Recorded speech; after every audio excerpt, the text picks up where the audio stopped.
So, Alex, So, Benjamin Aldrado, we're back for another well, podcast. we are something. We are back for another podcast. Just us two this time. A special guest Isabel has not made it, That's sad. so it's just us two this time. So for those of you who are coming on here to hope to see a girl, not happening anytime soon. Although the cat is in the room, does that count? Don't know. I don't know. But anyway, let's get into today's show and run the intro.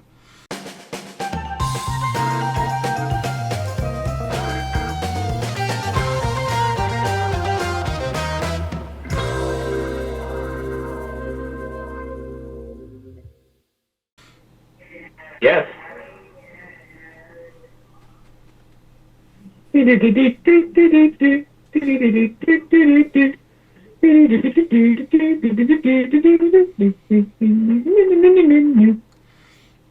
Okay, so we're back. Welcome to On the Spotcast. I think it's 27, this one.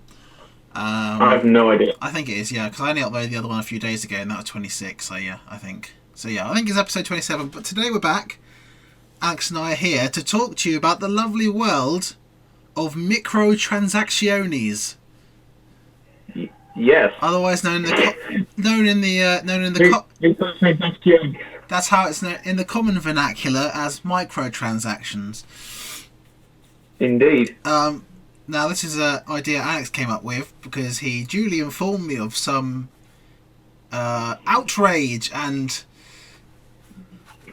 terrible things happening on Valhalla that I didn't really know about because I haven't played Valhalla since like October or something. So yes, that's today's one. So we're he's going to talk to you about the bad areas of transactions. I'm going to talk about the nicer side of transactions from my own experiences on Fallout 76. So yeah, that is what we're going to be talking about. So yeah, would you like then, Alex, to tell me what's been going on Valhalla? Well, it all started I think around about December, where Ubisoft, just like Origins and Odyssey, Valhalla's got a Helix store. You can buy armor sets and weapons, and skins and ship gear and whatnot, and like XP boosts, money boosts and whatnot.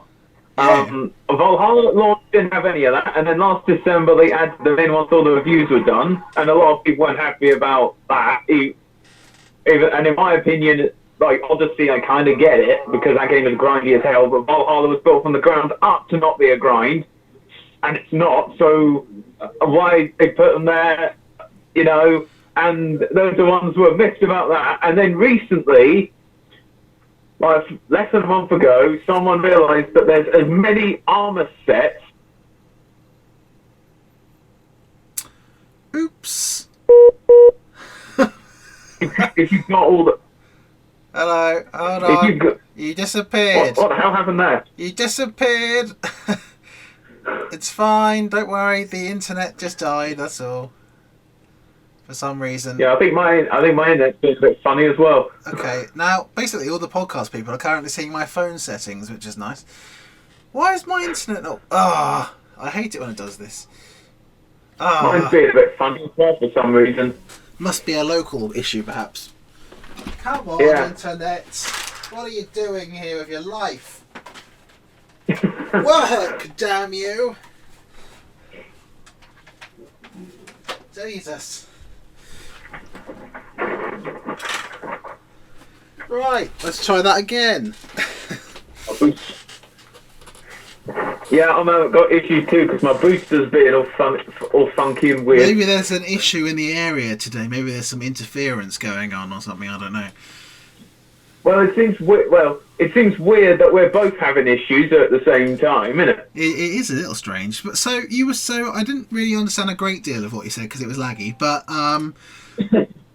you said they added They added all XP boosters and money boosters. Ah, right. Because They already had the Helix credit store, didn't they? For like buying skins Yeah, and they stuff. had the store, but it was just extra stuff to buy. They added all these boosters and like cheat packs and that after all the reviews came out, and a lot of ones were miffed about that because, well, as I said, Valhalla was built from the ground up to not be a grind like Odyssey, so it's like the only reason those boosters are really there is for money for Ubisoft, and a lot of ones were miffed about that. And then more recently, someone found out that there's as many armor sets on the Helix store as there is in the base game. And considering a lot of people think that Valhalla's post-launch support has been kind of crap, and there's been 2 extra armor sets added to the game through the Yule Festival and now the new River Raids, and they're both reskins of sets that are already in the store. And also the fact that every 2 weeks there's been a whole new gear pack added to the store, whereas ones are still waiting since launch for game-breaking issues to be fixed. And so a lot of ones like them, Ubisoft are prioritising the microtransactions over actually fixing and nourishing the core game experience. Interesting. So I mean, thing is, where I stand on this is, I don't think it's that bad, because I think microtransactions that boost things such as extra XP, money, whatever, I think they're a bad thing if they're in a game where you play with other people. So if they're in like a multiplayer game, say Fallout 76 for example, if you could do that and you could buy more XP and level up more than the people you're playing with, then that's unfair. But if you're in a single player game where you're on your own, it's not really. I'm going to shut my door. What is going on? I thought your door was already shut. Yeah, but I reopened it to see how my Wi-Fi booster was. You should have shut it again. And then I didn't shut it again because I thought they had them under control. Clearly not. Clearly not. Yeah. Funny you bring that up, because there's the thing of you don't need to use them, but other people will use them, and that means more developers will add them and make the core game experience all the level and extra grindy and that, like Odysseys, to sort of be like, oh, this is a grind. Wouldn't you like to, get XP faster? Here's 10 quid. Give us 10 quid and we'll give you XP boost. Thing is, the way I see it is, it's only a problem if it's with other people. If you're playing a single player game, realistic, if you don't like the microtransactions, then just don't buy them. There are going to be, as whether or not you think Valhalla is grindy or not, or whether you think whatever your opinion on that may be, if you're a person that likes to play through the game and earn it all yourself, then do so. But if there's going to be people out there who are expectedly lazy and who do not want to do that, who are in a rush, or maybe don't have enough, or maybe just don't have a lot of time to play games because of their life or whatever, who will want to buy it, and those are just options for their, and yeah, it is for money, obviously, but I mean, they have got to make money. I mean, that's what I would do. I had it. But I mean, yeah, it doesn't really matter, because if you don't like them, just don't buy them. You haven't got to buy them. Ubisoft's not saying, all right, now you've got to now buy these to progress. That's different. I mean, if you don't want to do it, I mean, I very rarely did I buy anything off the Helix store. I think the only thing I've ever gotten off the Helix store is, I did get some maps. I did get the maps in I can't remember what it was, in Odyssey or Origins or something, where you can buy the map and it marks everything on the map for you that you have to find. Those are useful. Yeah. Those are just useful. And I think I did get a couple of the materials packs, so I could just upgrade everything a lot quicker for the trophies that I needed to get. But I didn't necessarily buy Helix credits. Those are just because obviously you earn Helix credits just through playing the game and playing Assassin's Creed games in over the course of time. You earn Helix credits. So I used the Helix credits I already had, but I didn't necessarily buy any. I do know for a chance. No, go on, say it. So in your view, it's not the developer's fault for putting them in, it's the fault of the stupid mugs who buy them. Well, it's a bit of both, because I mean, Ubisoft's put them in there for the one reason, which is to earn money from them, which is, you know, as a business, that is their job. But, you know, if you don't have to buy them, you know, just don't buy it. And it earns, if it is a multiplayer game where, you know, say it's like internet.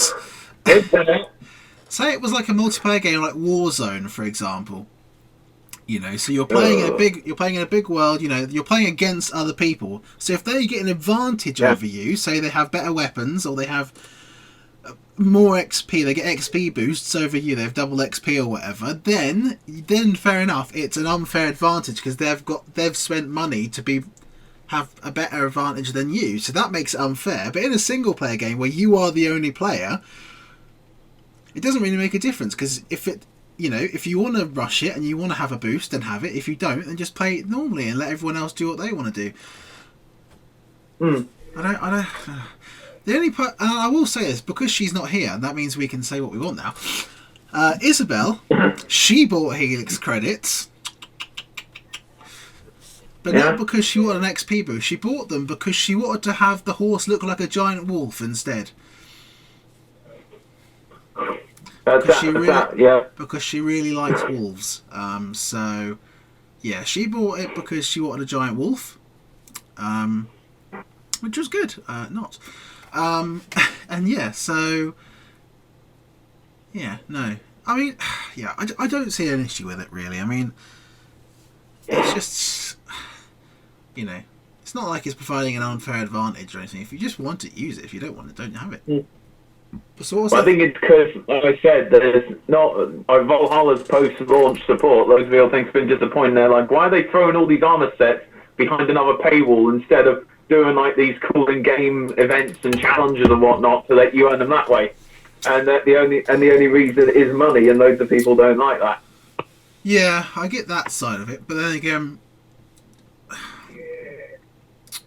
who honestly, I mean, I don't know about you. You're probably going to contradict what I say now, but I just tend to have one set of armour and I like it, and that's just sort of it. I don't really go out of my way to get all of them because you can't wear all of them. You can only wear one at a time. The rest of it just sit there. No one ever sees them. No one ever's going to know you've got them. You know what I mean? I just find a cool one that I like and I upgrade it. I just find, oh, that looks cool. I'll just wear that. And then that's it. You know, I don't really have much.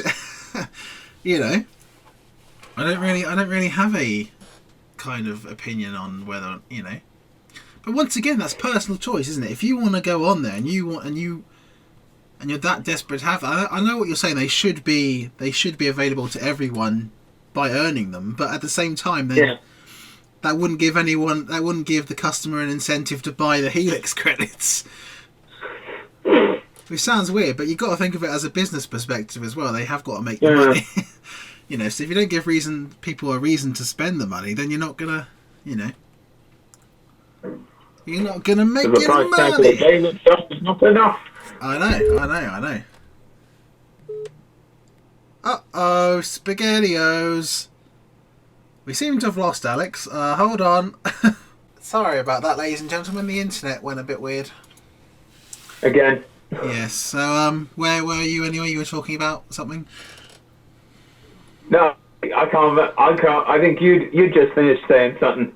I can't remember what. I can't remember either. Oh well, let's move on to Fallout 76 then. Blame the internet. It's the internet's fault for us losing our flow. Well, it's fine, you know. We're at 20 minutes anyway, so maybe it's good to move on to the other half. Yeah. So let's talk about the other side of microtransactions, where you know, they can be a benefit. So Fallout 76 is a online-based game where you get placed into a world with, you know, other folks who are doing the same thing you're doing, exploring, going around, finding stuff, you know, doing quests, whatever. It has microtransactions. It has done from the beginning. It's nothing special or new. It has what in Fallout is called the Atomic Store, and what it is essentially is a store where largely you buy cosmetic items. such as, you know, skins, paint jobs for weapons or your power armor, you know, furniture for your settlement or styles of your settlement buildings, things like that, things you can use in the workshop mode, and just general bits and pieces like that. That's mainly what the store is for. Also, it does cover a few other bits as well. You can buy weapon repair kits, and you can, it's sort of, you know, interesting. And for me, I think my internet's fit. I'm staying on my Xbox. I think my internet's fit. Hang on. I think my internet sorted itself out. Woo! So my internet sorted itself out. So at least my end, there shouldn't be any more issues now. That's good to know. Well, that's good. Yes. So yeah. Fallout 76 MMO. You can buy cosmetics. Yeah. So it's mainly, the Atomic Store mainly covers cosmetic items such as gun skins, things like that. Yeah. Weapon skins, power armor, whatever. And also, a large part of it is stuff to use in your camp in the workshop mode. It's you know, you can buy furniture, you can buy like plans to build certain kinds of tables, to build a log cabin, to build, you know, loads of different stuff. You know, it's the whole you know. And what this does is it works in coordination with the way the camp mode works in game, because in order to build things, unlike it used to be in Fallout 4, you have to find plans first. So say you want to build a TV, Isabel's messaging me. Say you want to build a TV, you'd have to find the plan in the game so you can learn how to build that TV. Essentially, you can still see it, but you can't build it until you've picked up a bit of paper and learnt it, basically. And there's loads and loads and loads, hundreds and hundreds, thousands of plans in the game that you can find. But also there's a lot of them that are on the Atomic Store that get released every now and then. So, for example, they just had a whole bunch of stuff out for Valentine's Day. So, you know, you could buy heart-shaped things for your settlement. So they have things like that, really. So, and I see this as a side of good microtransactions, because it's not a bad thing. You don't get any benefit from it, but if you want to have some of the cool extra stuff, that's sort of really themed stuff, then you can, you know, you can choose to get it. And the best thing about it as well, is the thing I really, really like about the Atomic Store on this, is you don't have to spend money to be able to use these microtransactions. Because what you earn, basically, is you earn, well, they call them, they're atomic points, but really they're atoms, basically, is what they're calling them. And you earn them in two ways. One, you can buy them. Obviously, you can spend £7 and get 1,000 atoms or whatever. Yeah. Or two, you earn them by just completing random daily challenges in the game. So it could be such as, kill 5 ghouls with a shotgun, or, you know, kill a Deathclaw with a minigun or whatever, or you know, build 5 items in your workshop, and then you'll earn like 30 atoms, and you can generate hundreds and hundreds of atoms without actually having to spend any money. And I've done that a lot. I have spent a tiny amount of money, which I didn't mind doing because I got the game so cheap. But mainly all the atoms I've spent on the Atomic Store have come from just playing the game and just completing daily events, daily challenges, just doing it. And then they've also come up with this really great thing inside where in Fallout 76 there's 2 different kinds of XP. There's one kind of XP that you earn where you just level up as normal. It's just your normal XP. And then you have a different kind of XP, which is like a scoreboard XP, which is the one I'm on about, the atoms and stuff like that. And for that special kind of XP, they've also then put in a kind of snakes and ladders board game where you can go through 100 levels of this extra XP, and every time you upgrade you get another bonus, such as another 1,000 atoms to use in the store, or more money in the game, or new skins you can unlock by upgrading and doing those challenges. So I feel like, you know, in Fallout, as opposed to what you've described in Valhalla, the microtransactions are there solely to enhance, you know, what's already there, but also just to have some more sort of fancy stuff that, you know, obviously can't be in the original game because the game's already released, so you can't just go and add, you know, random Valentine stuff that doesn't exist. that it's just cool So stuff like that. basically, what Fallout 70, so sort of taking it back to like the Helix Store now, Fallout 76's version of the Helix Store would be, well, you know how you could get like the Orichalcum in Odyssey and its Opals in Valhalla, the special currency. It'd be like that, but instead of going to a store, going to Redder in Valhalla, and you get a choice of either a few random items or like a mystery box. You could just go straight onto the entire store and grab whatever the exact thing you want to spend on, basically. Pretty much, yeah. So So I like that. So you say that. That's so really good. You can buy the atoms, or in theory you can earn them, and then you can go onto the store and they have bundles, so you can buy a whole set of furniture that looks like it'd be in a vault. You can buy. I personally have a log cabin one, so my whole settlement's a log cabin thing. It's got all log theme things inside. You can buy individual furniture. You can buy masks. You can buy hairstyles. You can buy weapon skins. Bunch of, like I said, you can buy utility things. So you can buy like a certain robot to have at your settlement. You can, you can buy plans to build lots of different cool things, all kinds of things like that. Really. So but then obviously they don't force you to spend money. Really, is what I'm saying. They are locks behind that Atom paywall, if you like, but you don't have to necessarily spend money to get past that Atom paywall. You can just earn it naturally, and that's what I like about it. I actually like that because, well, it is like you can still, if you want to. So, like again, with the Helix Store, if you want to get these, if you want to, if you absolutely want to get something now, buy some Helix credits. But if you want, just get these things in the game, then go straight onto the store and grab it. No random loot box crap. No I'm going to check the store every week to see if it's there at random. Yeah, and then you get one piece and you're like, right, I wonder how many more weeks it'll take to get the other pieces. Obviously, there are... grab the stuff and go straight on. I like that. Obviously, on the Atomic Store, there are certain things that do only stay on there for a while. Like, for example, the Valentine's Day stuff was only on there for the duration of Valentine's Day. Yeah, Valhalla's doing that right now with the River Raid stuff. So, there are stuff that is on there, but, most of the time, Isabel... poor Isabel. And it is, it's just good. And also, there's even more stuff in there that I haven't mentioned. There's another whole level of different microtransactions that, as far as I'm aware, you don't actually spend money at all. They've got something in the game called Scrip, spelled SCRIP, Scrip. Like scrap, but Scrip. And what it is a kind of special currency that you can use at one store in the entire game, and you get it for exchanging legendary weapons that you don't want. And then what you can do is you can then, so if say I got a legendary baseball bat and I'm like, that's a bit of shit, I'm just going to chuck this away and I'm going to exchange it for 20 scrip.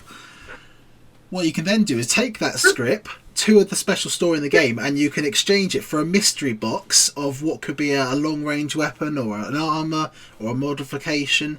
So it has nothing to do with real world money, but once again it's this kind of inside microtransaction thing where you can exchange weapons you don't want and possibly take a chance of getting something you might like. So there's this whole thing in there, and I like it because when you go on the Atomic Store, it's not all in your face. It's not all like you must buy this. It's not popping up everywhere and going you have to buy buy this now, buy this. You can just browse through it. Like there's something that I really want to get on there at the moment that I'm thinking about getting is you know what a Deathclaw is, and we've seen them before. Me and you. Yeah. We famously went up against one in a Christmas Fallout 4 episode. Did all three DLCs. But they've, you know what a topiary is, yeah?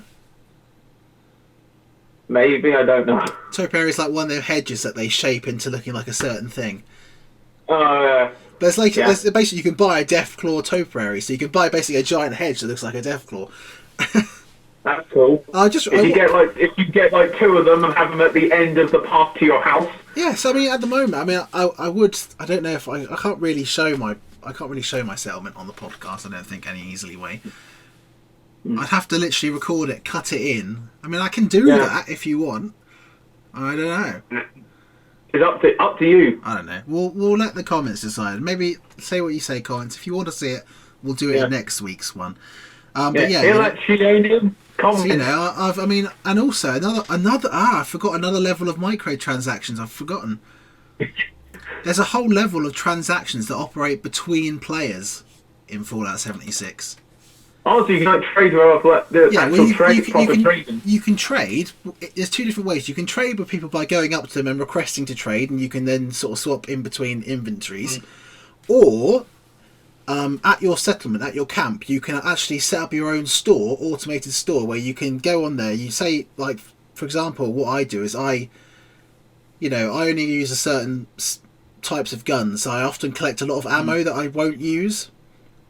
Yeah. So I have a lot of this kind of ammo that I just don't use because it doesn't fit any of my guns. So what I do is I sell it on the store, and then people can come up to your camp and they can go into your store and buy the ammo off you. Using the in-game currency, so you can sell what you don't want, anything you want, in your own store, and you can go to other players' stores and buy their ammo. That's often it's better because if you try to go into one of the actual game shops and try to buy ammo, it's quite expensive. Yeah. Like, you spend quite a lot, but if you go to player store, they often make it really absolutely cheap. So you can go and buy 11,000 bullets for like 1 cap each, and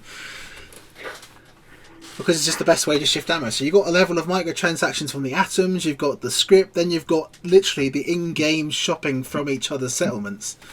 So there's a whole different world of, like I said, spending money to... But everyone benefits from it. It's like a team thing. It doesn't really feel like it's them trying to make a lot of money, if you get what I'm saying. Oh, yeah. I feel out of breath. But yeah, well, I like the thing you said with how the store works, because the only way to reliably get the Helix store stuff is with Helix credits. But if you're thinking you can either do that or you just do in-game stuff straight on there. You earn very, very little Helix credits through. I think you get a certain amount when you start a new Assassin's Creed game. Origins, Odyssey and Valhalla gave you 300 when you sort of, I think after like the prologue bit on your first playthrough, and that's it. Unity and Syndicate gave you, I want to say 150 on that, like after every DNA sequence on your first playthrough. Yeah. But yeah, in terms of Origins, Odyssey and Valhalla, you get like 300 at the start for free, and that's all you get for free, Helix credits, otherwise you have to buy it. And with the Atomic Store, I can't remember how much you start. You start with a certain amount for free. I can't remember how it was a while ago. But yeah, like I said, you can earn them. You can earn, you might be complete this event, you get 100 atoms. You might just say, oh, do that, you get 20 atoms. But you can, all this stuff is constantly reoccurring, and you can repeatedly do it, and you can repeatedly do it. So you can just, earn as much stuff as you like without really having to really spend any money. Like right now, I'm looking at my screen now. Right now, I've got 61 atoms is what I've got left. Well, they got featured on the store today. They've got some sort of clown masks featured on the store. Some street lamps you can buy. You can buy a Swiss rug. As you do. A heart-shaped geode. You can buy a lumberjack. You can buy the green thumb bundle, which is for people who might want to do farming on their settlement.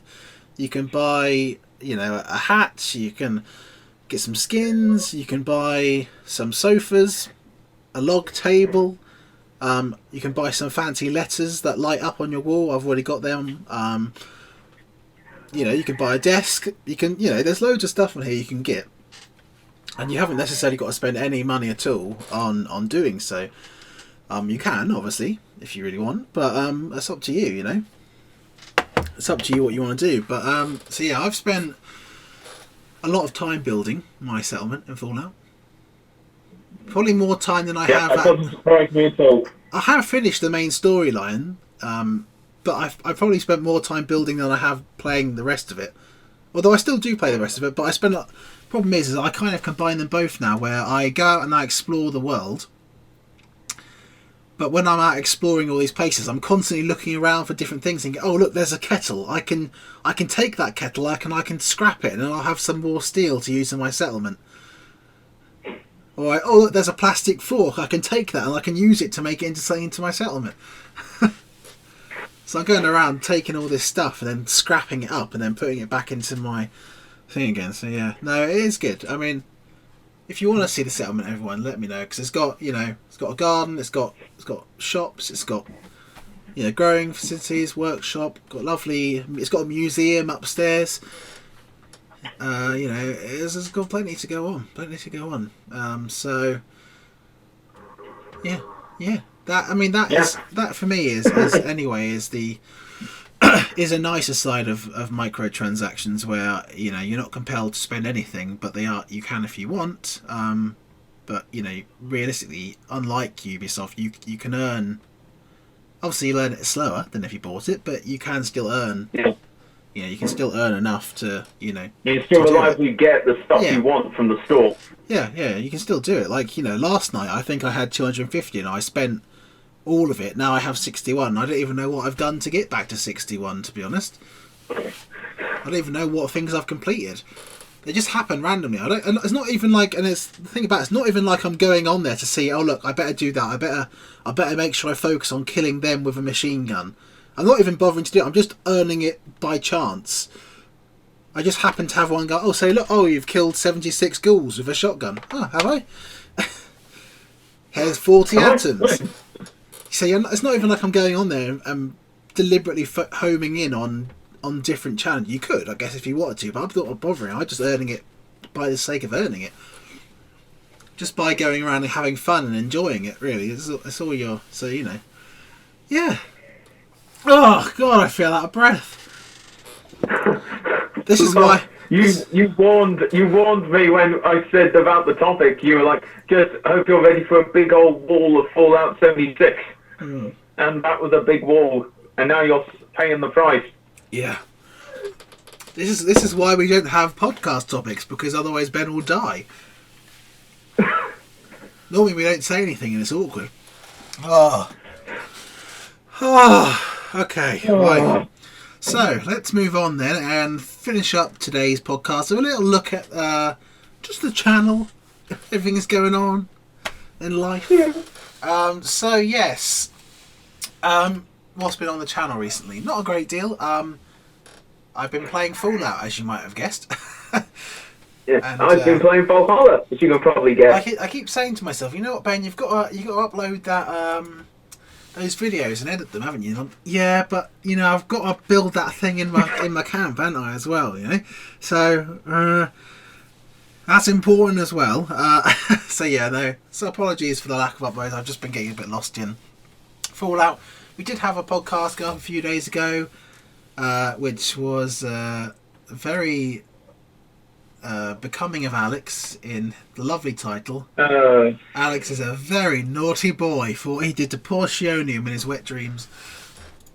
I bet you watched that back and you were like, I wish I didn't do that. I actually haven't got round to watching it back. I don't know if I dare. You're going to with much regret, I think, when you do. But yeah, I've got some cool videos on the way. Excuse me. I've got some Eagle Eye viewers probably noticed that my hair is shorter than it was the last time in a podcast. Because obviously the last time out we recorded it, we were talking about me cutting my hair, weren't we? Oh yeah, and wasn't Isabel like, no, it looks so good or something like that? She prefers it long. I don't like it long, but she prefers it long. So yeah. She wants it all long down to like here, so she can like braid it and do like ponytails and stuff. No, I don't think it's that bad, but no, I don't like it. It was getting too long. So yeah, I went out and I did cut it. Like I said, I've got a video of that. I will release. I've got a video comparing my keyboards for some reason. I've got this podcast. I've got 2 more Procrastinate Gamings to upload. Also, I've got one video where Alex probably remembers this, but it's a video me and you recorded back in September last year.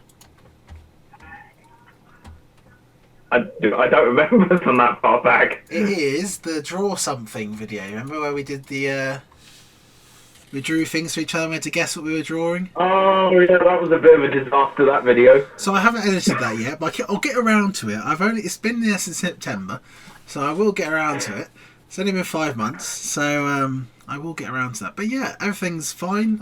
Subscribers are going still, so thank you for that. If you are new here, welcome to the podcast. It was sure you probably turned it off by now if you were new. But yeah, that has been this week's Carry on podcast. And yeah, anything you would like to add? Hello, Shania! Squidgy, cheeky Shania. Okay, you may continue. Do you think she has what? quite? Do you think she has quite squishy cheeks? Yeah. I don't know. I'm trying to think now. I feel like she's quite slim. I feel like her cheeks would be not so shaky. That's one reason why I'm Senpai Supreme. I know these things. Depends which cheeks are you on about though, the top ones or the bottom ones? No comment. Because you can shake them and go, whee! That's different. You are so not Senpai Supreme. I am the Senpai Emperor. No, you're not. The Sempra. Senpai Emperor is not a term. Yeah, it is. I am the Sempra. The Sempra. Okay, it's definitely not a term now. The Sempra. Yeah, you say that, but you know Evie's watching and she likes that term. She's probably like laying on her bed or sitting on her bed, all embarrassed and giggly. Well, she can't be any worse than when you literally had a wet dream over her last week. This can't be any worse than that, can it? There's nothing we could do that could be worse than that. For some reason, my phone's going down. Poor Shionium. What has she done to be lumped to know us two? Well, she contacted you on Kick and spoke to you. True, yeah. I imagine that's what she did. Yeah. But anyway, that's. No, I remember I PM'd her first. I can't remember why. Right. I know we just sort of started talking like that. Hi there. I have the impression that you have quite flabby cheeks. Is this true? No, it wasn't. I remember it wasn't that. What's the last thing? Oh yeah. We should probably stop talking about this now. Yeah. Anyway, so you sometimes said that, or implied that I'm obsessed with her. I just said about her cheeks, and you're like, I think her cheeks might actually be like this because I'm the Sempra, I know that because I'm Sempra. I'm not obsessed with her. It's just that you say these things, and I feel like we need to explore whether or not they're true. I feel like you say. So you're like Mythbusters. I say something about Shania, and then you're like, Well, you say it, but I'm like, that's true. Yeah, but how do we know her cheeks are like that? We're just presuming her cheeks are like that. We can't do that. True, and in 2021 you can't presume anything. We have to explore. Except for the Snyder Cut will be amazing. We have to explore all different variations of what Shionium's cheeks could be like. We have to test. We have to do experiments. We have to do peer reviews. We have to do all this stuff. We have to get a bunch of other people to feel her cheeks as well, do we? Yes, and we have to test her cheeks against the other people's cheeks, just to be sure. Oh, I see. So we have to have like a. We have to have a control group. Oh, right, yeah. Don't you? You have to have a control group. So what do I then have to gather Evie and then a bunch of Tunisian women and then walk in a line going until we decide which one is flabby or not? Okay. Oh God, what is going on now? Well, she could just be like, "So, do you want to come to England with me, you lot?" And then they'll be like, "Okay," and then that's it. You just have to try and convince them into your laboratory. Now, all of you line up in a row, and Alex and me will fill your face. That's going to go down very well. Isabel's probably like, "Yep, no, this one's not quite flabby. What about yours?" No, sorry, not flabby. Oh dear, right, we better go now. Let's just stop. Thank you. Thank you for listening to this week's... Yes, thank you for listening to this week's podcast. And yes, it's goodbye from me. And it's goodbye from me. Right, thank you all for listening, and we'll see you all next time. Goodbye. Goodbye. You don't have to get up. I have expected you. Greetings. Do you know why I live here? Yes. I have been pondering on exactly that question. All in good time. First, a question for you. Imagine but a whisper pushing aside all in its path. What will you burn? What will you spare? Yes. Few could resist such a challenge. You once told me you did not believe in destiny. Do you have no better reason for acting than destiny? Are you nothing but a plaything of fate? Yes. Do not be afraid. Fulfill your destiny. Few could resist such a challenge. Why do you delay? What else would you seek? Go then.